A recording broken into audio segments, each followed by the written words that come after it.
안녕하십니까? 제가 인사를 여기서 하기를 원하는데 저 2층에서 인사를 안 한다라고 해서 여기서 인사하는데 이게 마이크 때문에 좀 부자연스러워서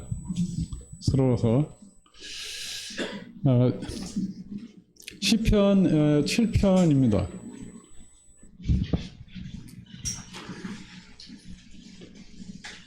그리고 사무엘상 24장 9절부터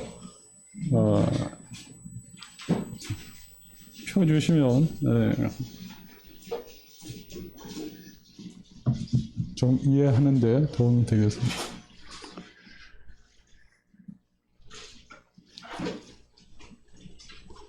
시편 7편은 세 가지 주제를 담고 있습니다.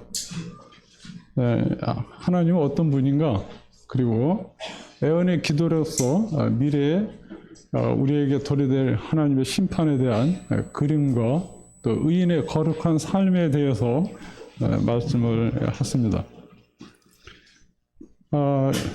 시편 7편 8절 말씀을 모두 한 목소리로 읽겠습니다. 모니터 보시면서 못 찾으셨으면 시작. 여호와께서 만민에게 심판을 행하시오니 여호와여 나의 의와 나의 성실을 따라 나를 심판하소서. 시편 7편은 탄원시입니다. 다윗이 하나님께 탄원하는 시인데 그 제목에 보면은 다윗의 시가연이라고 이렇게 되어 있습니다. 다윗의 시가연이란 말은 지휘자들이 그 음악의 부호를 따라서 노래나 그 그 곡을 지휘를 합니다. 그 부호에 따라서. 부호에는 현대 음악에는 한 447개가 있어서 시편 바로 알기로 좀 시인의 마음을 좀 이해하고 또 여러분께 전달하기 위해서 제가 음악을 하나 준비했습니다. 그래서 음악을 듣고 말씀을 나누겠습니다.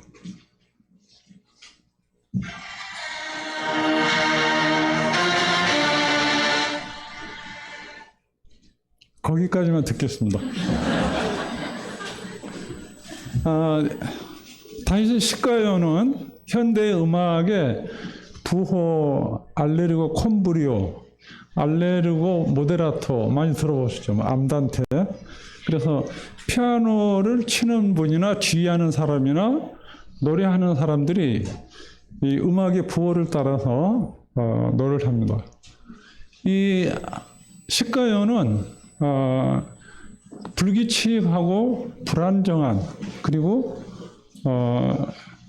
어떤 억압된 그런 분위기 속에서 노래하도록 이 부호가 가지고 있는 정서입니다. 여러분이 시편 7편을 읽으면 굉장히 좀 어려운 가운데 있구나, 그런데 방금 들으신 곡을 여러분이 잘 아시는지 제가 질문을 하지 않겠습니다만은 이 곡을 작곡할 때 작곡자가 귀가 멀어가고 또 이 교향곡 5번을 작곡할 때 나폴레옹이 오스트리아 빈을 침략합니다. 그러니까 대략 다윗이 처한 그 환경과 아주 흡사하고 그 곡이 구성이 시편 7편과 같습니다.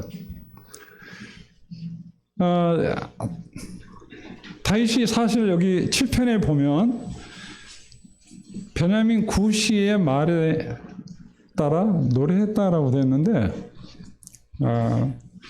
우리가 이 제목에서 쉽게 찾는 것은 험담이라는 단어를 쉽게 찾을 수가 있습니다.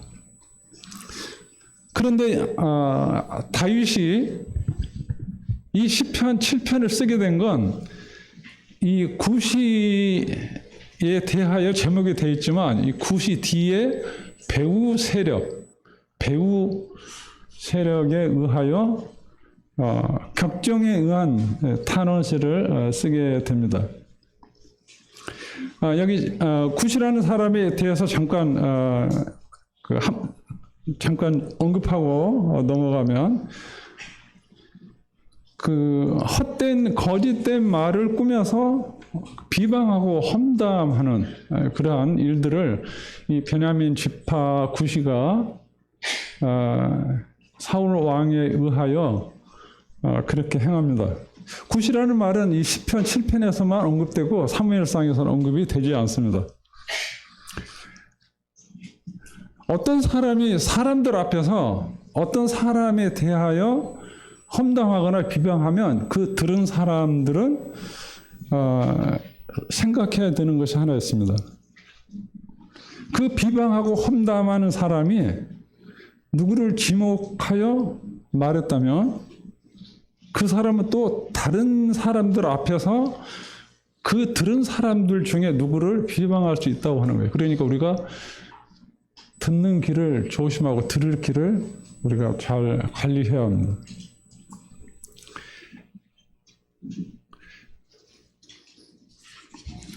다윗은 이 시가연에 따라서 강렬하고 이 부호가 가지고 있는 정서, 강렬하고 빠르게, 그 다음에 그 당황한 그 생명의 위협 가운데서 하나님께 부르짖습니다.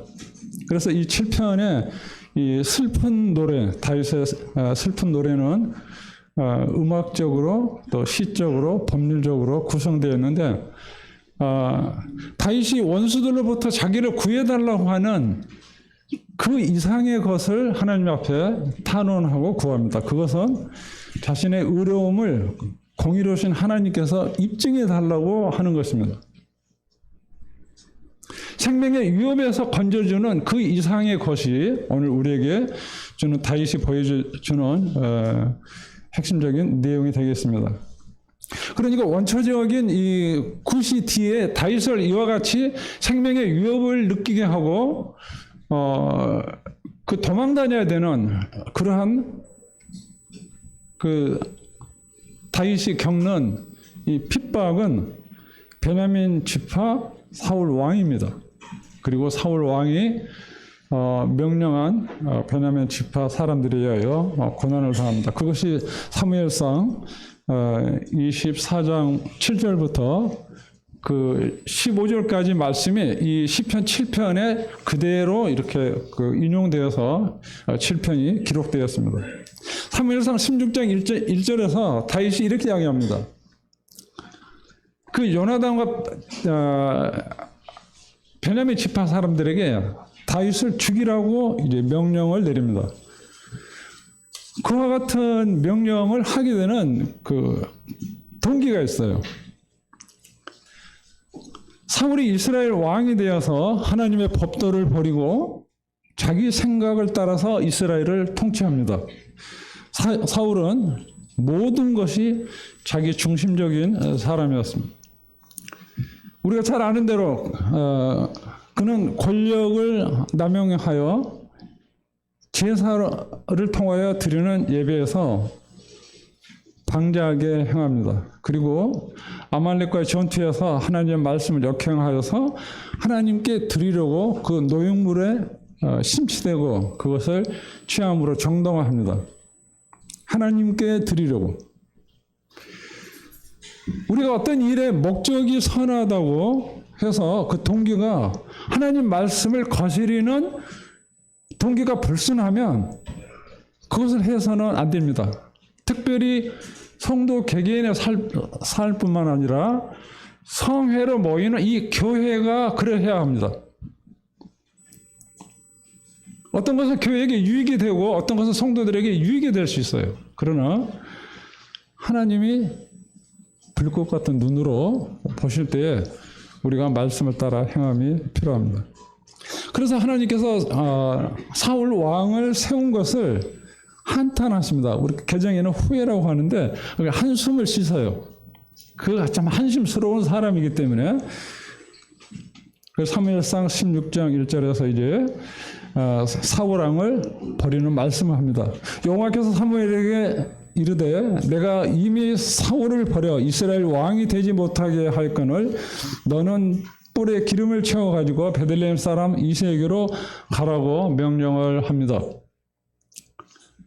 내가 너를 보내리니 그 이새의 아들 가운데서 내가 한 왕을 보았다라고 합니다. 그런데 하나님이 보신 이 왕은 양을 치는 청소년, 청년, 예. 그 이스라엘의 그러니까 12세가 지나면 성년으로 되는데 양을 치는 그를 보고 왕으로 묘사를 합니다. 하나님께서. 그래서 하나님께서 한 왕을 버리고 한 왕을 선택하셨습니다. 우리가 주목해야 되는 것은 버린 왕이나 선택받은 왕이나 하나님이 기름 부음을 명하시고 기름 부음으로 왕이 된 사람들입니다. 이스라엘은 여전히 사울의 통치 아래에 있고 하나님께서는 지금 통치하는 왕에 대하여 침묵을 하십니다. 하나님께서 아브라함이 그분의 말씀을 듣지 않고 이스마엘을 통하여 그 후손을 낳을 때 하나님께서 13년 동안 침묵하십니다. 그리고 다시 약속의 말씀을 언급하여 약속하신 이삭에 대해서 말씀을 하십니다. 한 왕을 버리고 한 왕을 선택함. 이것은 오늘 하나님의 집, 교회의 일꾼들에게, 섬기는 성도들에게 그 시사하는 바가 매우 큽니다.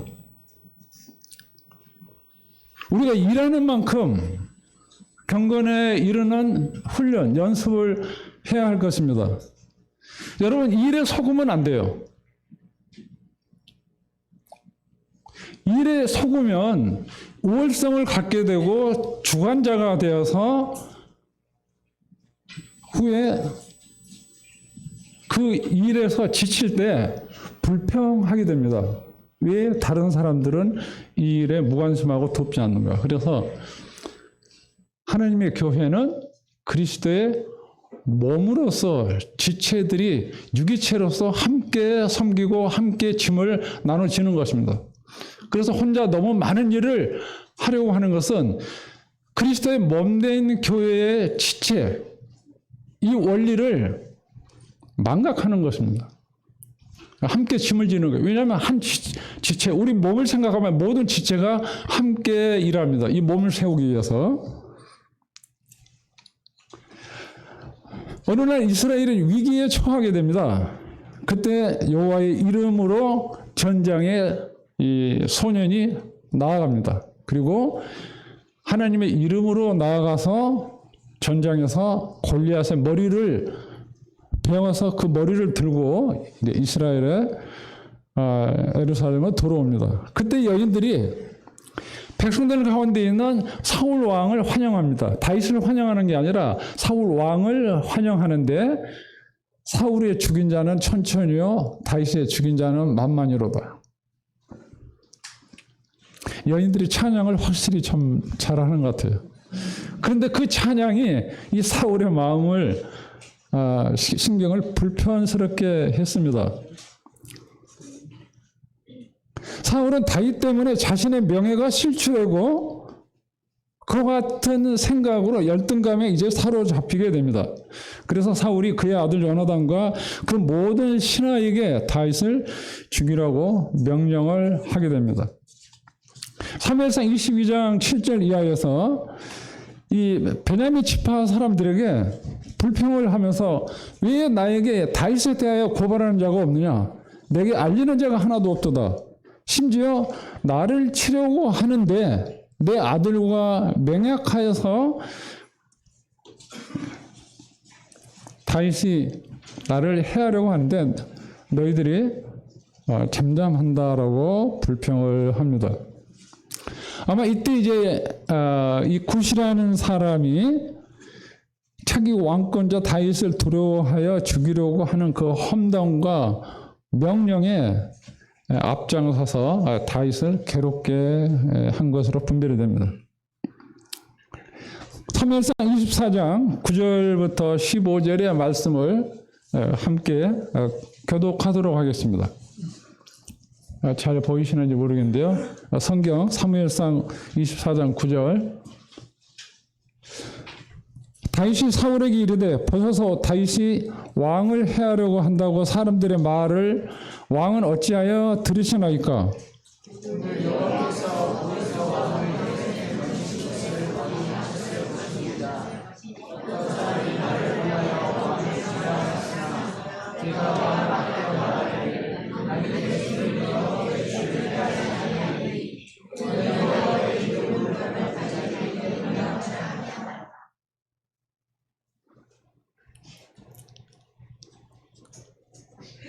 (13절) 옛 속담에 말하기를 악은 악인에게서 난다 하였으니 내 손이 왕을 해하지 아니하리이다.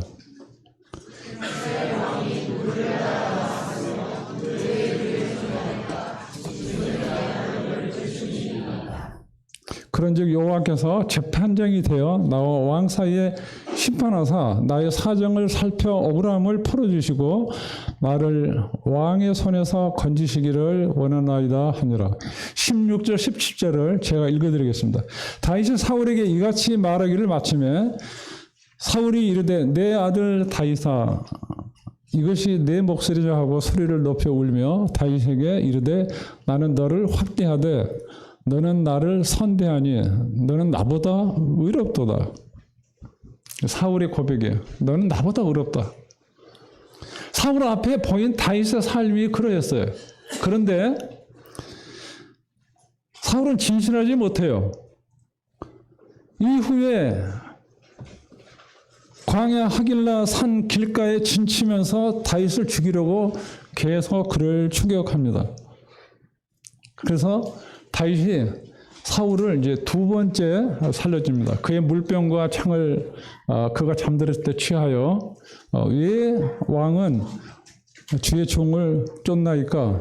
내가 무엇을 하였으며 내 손에 무슨 악이 있나이까라고 말하면서 이와 같이 말합니다. 사무엘상 26장 23절 여호와께서 사람에게 그의 공의와 신실을 따라 갚으시리이다. 이것이 다윗의 사람들 앞에 보인 그의 삶입니다. 공의와 신실. 오늘 왕을 내 손에 넘겼으나 내가 손을 들어서 여호와의 기름 부음 받은 자 치기를 원하지 않습니다. 그래서 다윗이 생명의 위협을 느끼는 그 격정 속에서 하나님께 큰 소리로 부르짖는 슬픔의 노래가 이 시편 7편입니다. 그 후에 다윗은 사무엘상 27장에서 1년 4개월 동안 이 시를 쓰고 나서 블레셋, 지금 이스라엘의 그 가자 지역, 거기에 피신하여 거주합니다.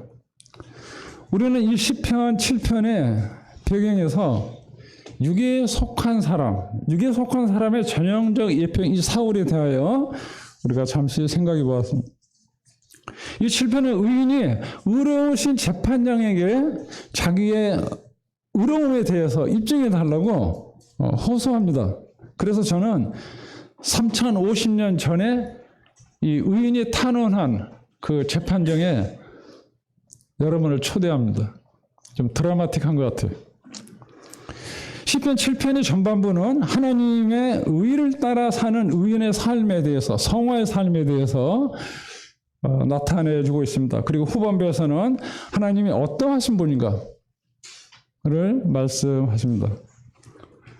의로운 재판장 하나님께 대한 의인의 신뢰가 이 시편 전체에 배어 있습니다. 시편 7편 1절입니다. 여호와 내 하나님이여, 하나님의 이름을 반복하여 부릅니다.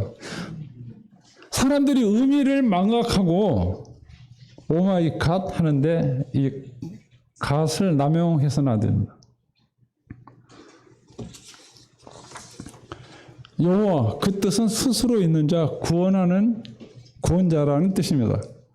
야훼, 그 백성과 언약하신, 하나님께서 항상 백성들과 언약하실 때에 자기 이름을 걸어서 내어서 약속을 하셨습니다.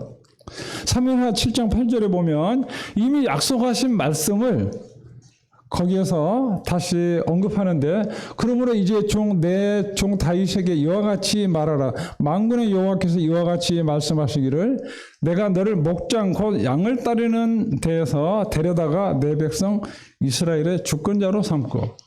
하나님이 항상 자기 이름을 내어서 언약하십니다.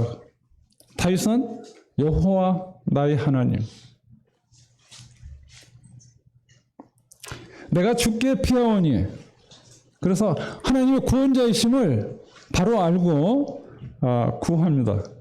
여기 주께 피하다라는 이 표현은 심과 보호를 의미합니다. 원래 뜻은 파하다, 피난처를 구하다, 숨다라는 의미를 가지고 있습니다. 보호, 안전을 하나님을 신뢰한다는 의미입니다.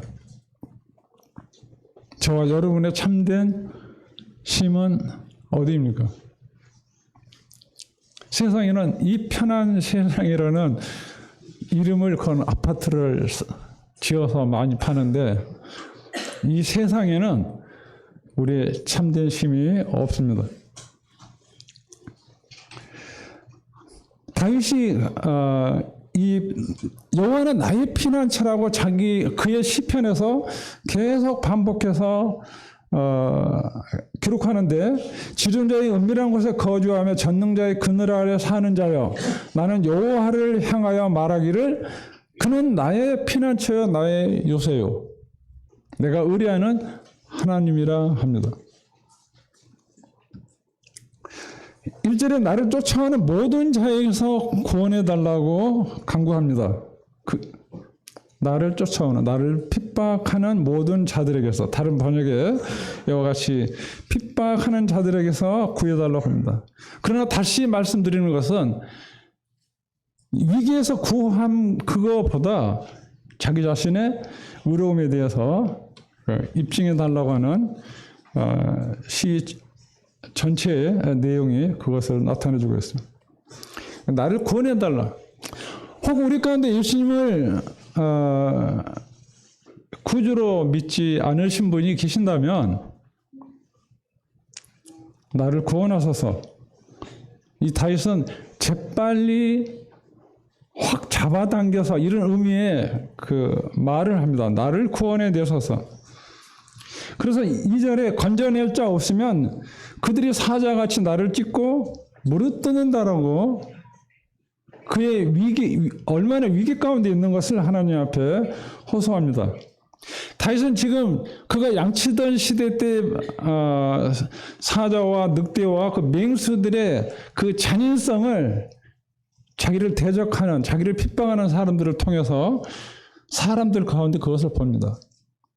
인간이 참 잔인하고 비열하고 포악합니다.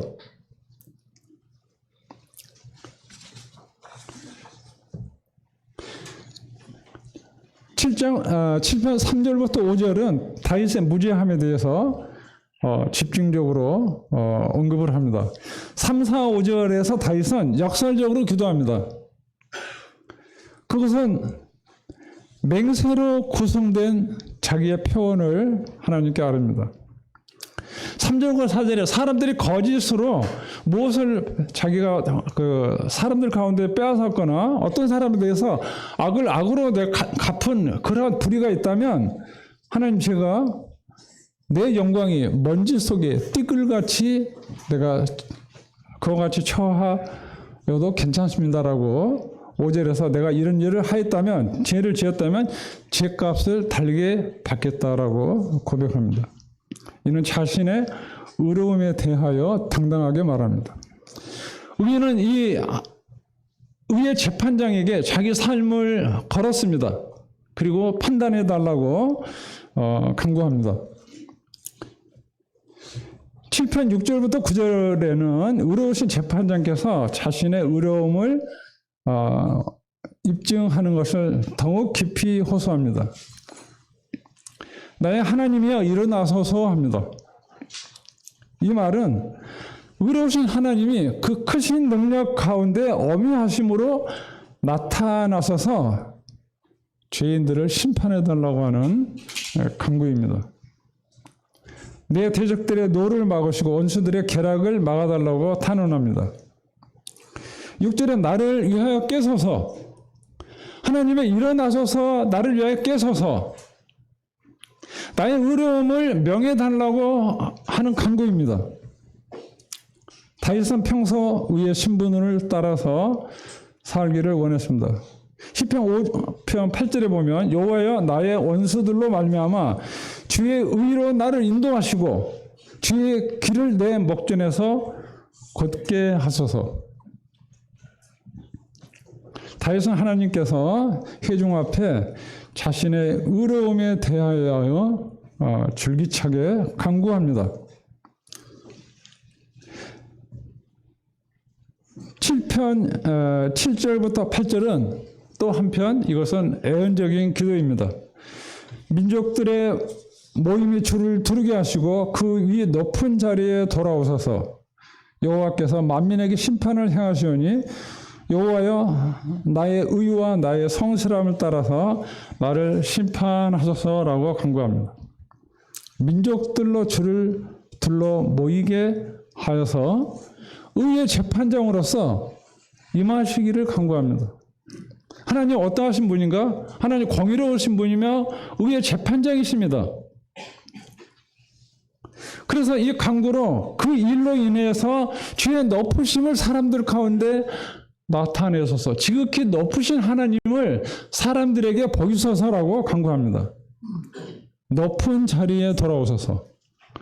이스라엘은 하나님을 그들의 왕으로 원치 않았어요. 그래서 하나님께서 그들이 나를 왕으로 원하지 않아서 그들의 간구로, 그들의 요청과 그들의 성향대로 내가 왕을 세워주겠다 해서 그 왕을 세웠는데 사울이 그들을 징치하고 그들 앞에서 방자히 행하였습니다.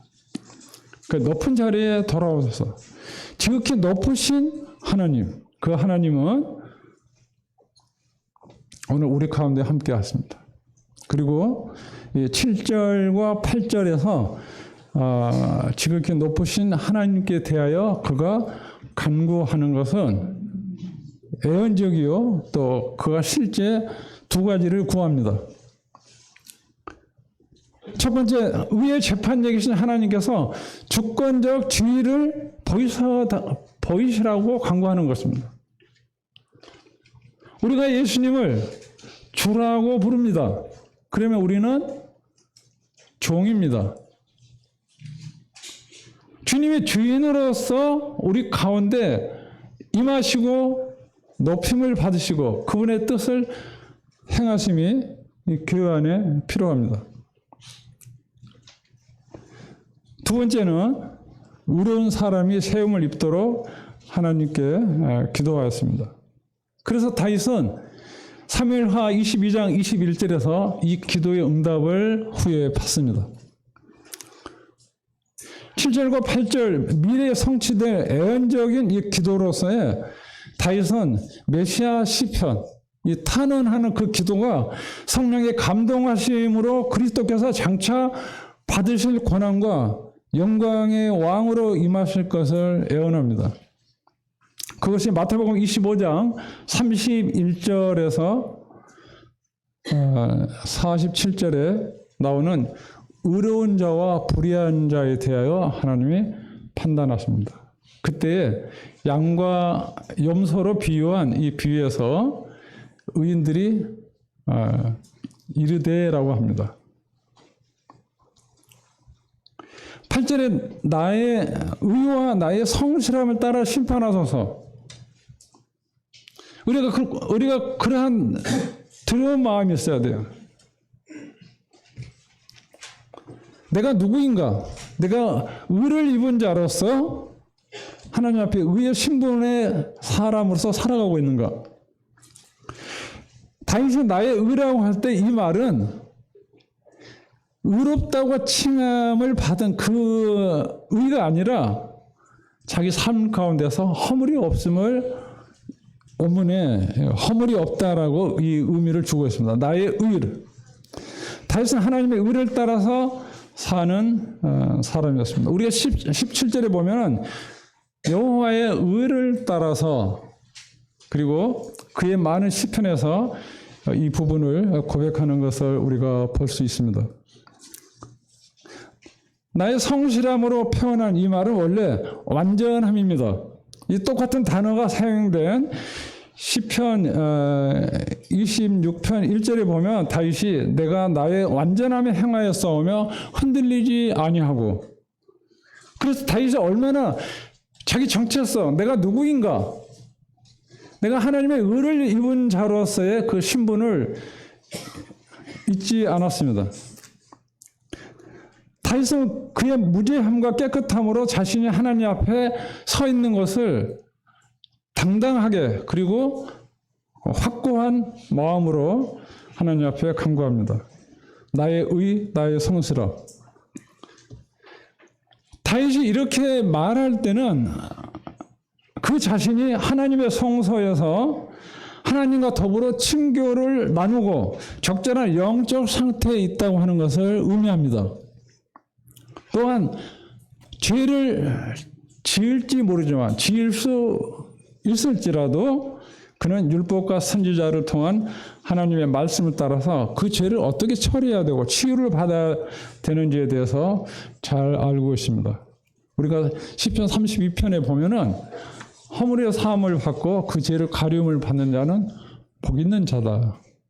이것을 사도 바울이 로마서에서 인용을 하는데, 그는 의로운 재판장이신 그 하나님 앞에 의를 행하는 그러한 가운데 있었습니다.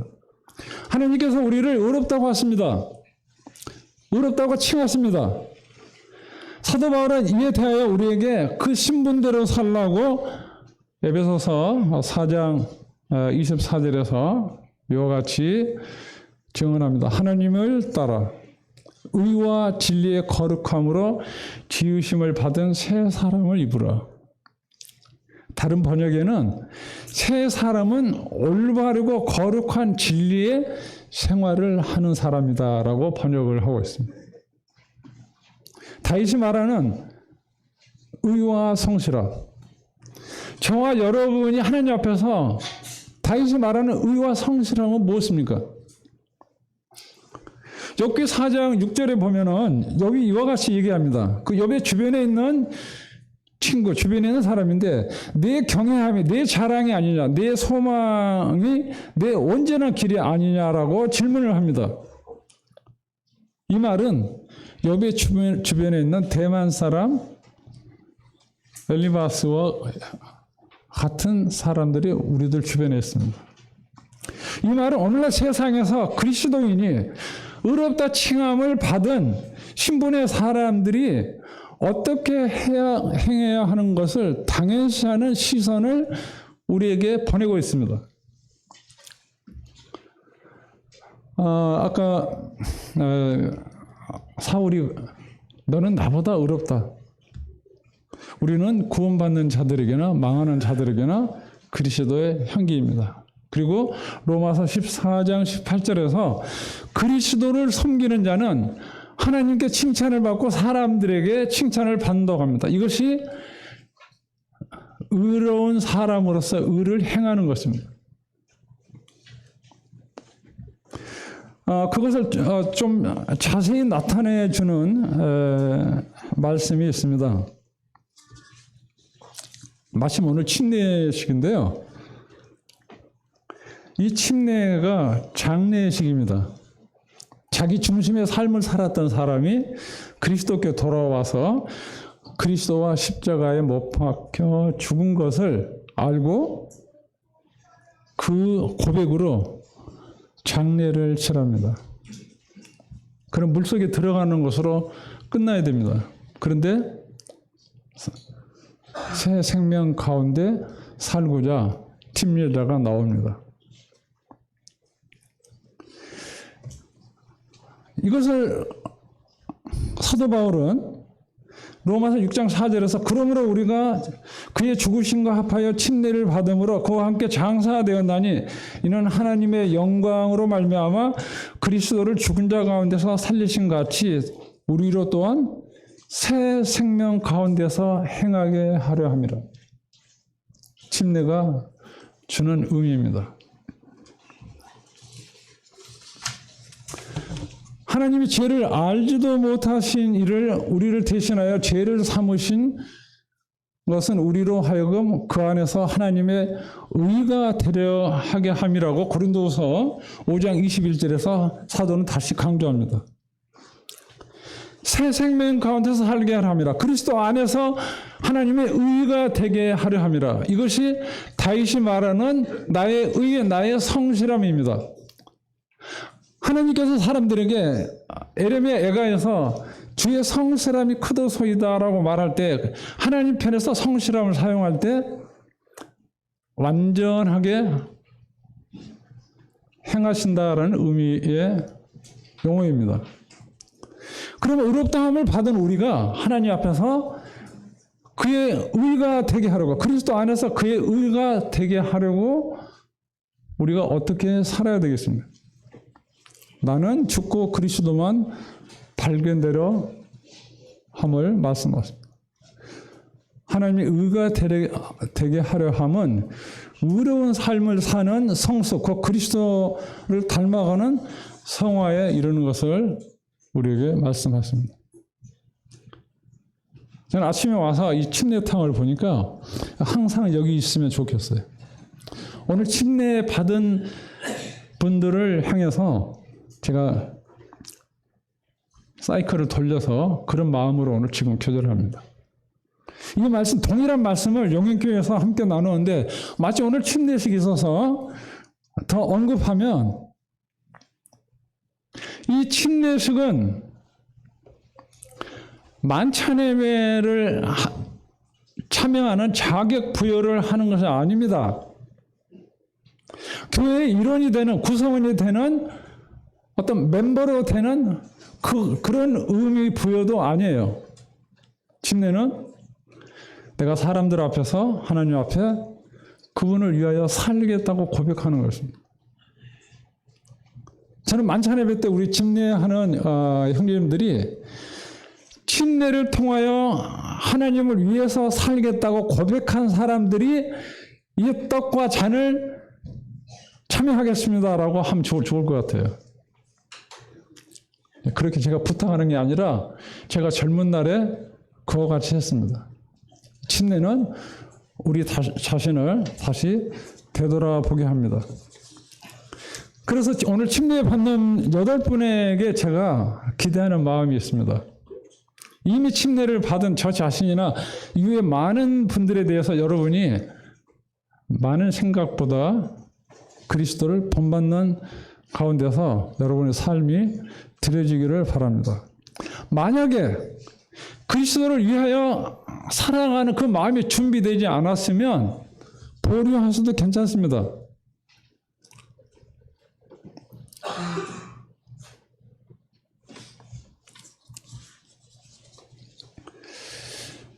하박국 1장 13절에 보면 주께서는 눈이 정결하심으로 악을 참아보지 못하시며 패역을 참아 못하신다. 하나님의 공의로우신 가운데서 하나님의 완전하시고 순결하시고 죄를 미워하시고 죄를 징벌하시는 하나님이 저와 여러분이 그리스도 안에서 그리스도의 의가 되기를 원하십니다. 사랑의 하나님은 공의로우신 하나님은 죄를 미워하시지만 하나님의 성품, 그 살아계신 하나님은 죄 지은 사람을 사랑하시고 오래 참아 기다리십니다. 본문 시편 7편 12절 13절을 한 목소리로 읽겠습니다. 7편 12절입니다. 시작. 사람이 회개하지 아니하면 그가 그의 칼을 가시며 그의 활을 이미 당겨 예비하셨도다. 죽일 도구를 또한 예비하시며 그가 만든 화살은 보라살이로다.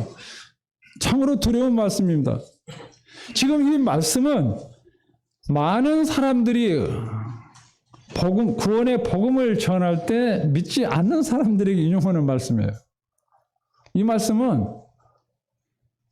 하나님 공평하신 분이에요. 죄 지은 사람에게 말씀하십니다. 죄를 지을 수 있는 사람들에게 말씀하십니다. 성경의 칼과 활은 하나님의 징계와 심판에 대해서 자주 언급을 하십니다. 여기 13절에 불화살이로다 그런데 원래 뜻이 뜨겁게 타고 뜨겁게 추구하다 그럽니다. 뜨겁게 추구하다. 대적하는 자들이 상대방에서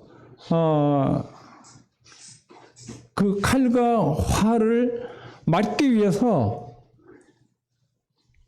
사람들을 선동하고 그 다음에 제압하려고 할 때에 그 싸우는 자들이 활을 쏩니다. 다윗이 지금 전장의 도구를 통해서 하나님의 그 진노로 인한 심판에 대해서 말씀하십니다. 범죄에 회개치 않은 사람들이 심판을 자초하고 화를 부른다는 의미가 있습니다. 이게 불화살이로다. 하나님을 떠난 길에서 내 뜻대로 사는 길에서 방향 전환하는 것입니다. 이 회개하는 사람에게 불화살이 지금 그 관역으로 맞추어져 있습니다. 믿는 자의 돌이킴은 거룩한 삶으로 나아가는 그 성화로 가는 것을 위해서 회개를 말씀하십니다. 하나님을 떠난 길에서 내 뜻대로 사는 길에서 하나님 편으로 방향 전환하는 것입니다. 믿지 않는 분들의 돌이킴은 새 생명을 주시는 하나님께로 방향 전환하는 것입니다. 하나님 없이 사는 삶에서 하나님 앞으로 나아가 구주로 모시고 그분과 함께 교제하고 그분의 자녀로 사는 것입니다. 왜 심판받는가? 그것을 하나님께서 사랑하심과 오래 참으심을 멸시한 결과라고 말씀하십니다. 그래서 회개치 아니하면 그 만든 화살을 진노하신다라고 말씀하십니다. 이것을 사도 바울은 알기 쉽게 인용한 것 같습니다.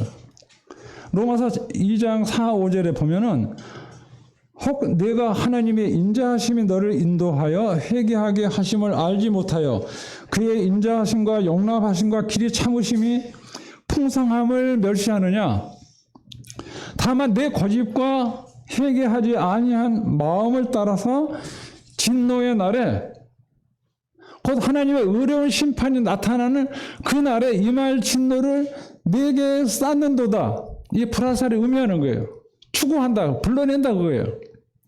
여러분 하나님께서 그분 자신을 믿지 않았다고 해서 지옥 보내는 게 아니에요. 인간이 죄로 인하여 자초하는 거예요. 그러나 예수 그리스도를 통하여 구속하시는 그 희생으로 말미암아 죄 용서함을 우리에게 말씀을 하십니다.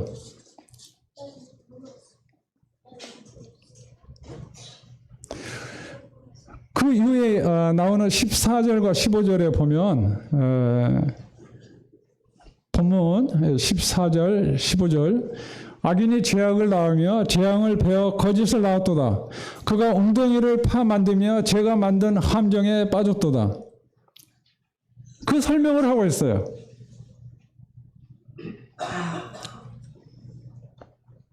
죄악은 그 행악자에게로 돌아갈 거예요. 죄는 반드시 그 열매를 먹어야 됩니다. 시편 9편 16절에서 여호와께서 자기를 알게 하사 심판을 행하셨으며 악인은 자기가 손으로 행한 일에 스스로 얽혔도다. 믿는 자든 믿지 않은 자든 불의를 행하면 거기에 대한 보응을 받아야 됩니다. 이 공의로우신 하나님의 그 율법의 요구예요. 우리가 율법을 통해서 하나님의 의로우심을 발견합니다. 사람들이 율법을 그것은 얽매이는 거고 뭐 죄를 깨닫게 하고 하는데, 이 율법의 말씀을 깊이 묵상하면 하나님 얼마나 의로우신 분인가, 그 의로우신 하나님을 우리가 발견하게 되는 것입니다. 본문 16절 이하에 있는 말씀에서 그 다른 번역에는 제가 꾸민 재난이 제 머리에 떨어졌다, 자기 꾀에 자신이 빠졌다라는 의미로 번역을 하고 있습니다. 우리는 하나님의 의를 따라서 지존하신 하나님께 감사하고 있습니다. 그것이 17절에 다윗이 하나님께 그분의 의로우심을 감사하고 찬양하겠다는 서원으로 시를 마무리합니다. 내가 여호와께 그의 의를 따라 감사하며 지존하신 여호와의 이름을 찬양하리로다. 다윗은 영광의 보좌에 앉으신 의로우신 하나님을 찬양하며 예배하는 것으로 이 시를 마무리합니다. 다윗은 후에 이 7편의 기도의 응답을 받았는데, 꼭 집에 돌아가시면 사무엘하 22장 21절 이 말씀을 읽어보시기 바랍니다. 의로운 자의 삶의 성숙을 보여주는 다윗에게서 우리가 무엇을 배워야 본받아야 할까요? 앞에서 인용한 에베소서 4장 21절 이하에 있는 말씀을 함께 읽도록 하겠습니다. 한 목소리 읽겠습니다. 시작. 진리가 예수 안에 있는 것 같이 너희가 참으로 그에게서 듣고 또한 그 안에서 가르침을 받았을진데 너희는 유혹의 욕심을 따라 썩어져가는 구습을 따르는 옛사람을 벗어버리고 오직 너희의 심령이 새롭게 되어 하나님을 따라 의와 진리의 거룩함으로 지으심을 받은 새 사람을 입으라. 앞에서 언급해드린 대로 그 충실한 번역이라고 생각해요. 새 사람은 올바르고 거룩한 진리의 생활을 하는 사람이다. 지금 사도 바울이 이 편지에 이 새 사람의 삶에 대해서 말할 때 그 문맥이 너희가 새 사람이 되지 않았느냐? 너희 자신을 알라라고 하는 거야. 내가 누구인가? 그래서 의로운 재판장께 기도하는 다윗은 우리에게 무언의 소리를 하는 것을 듣습니다.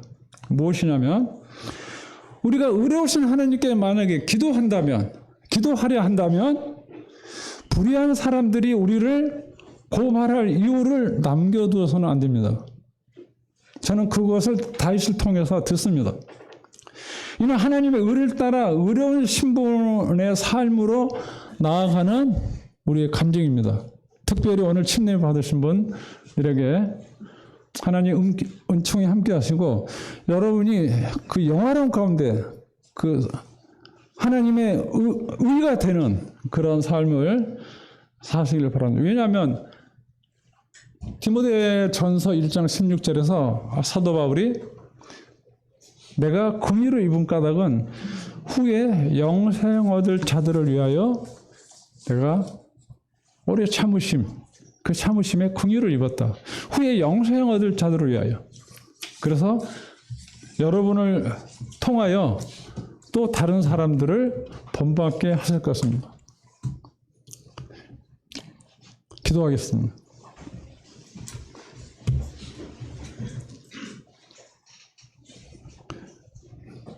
공의로우신 하나님,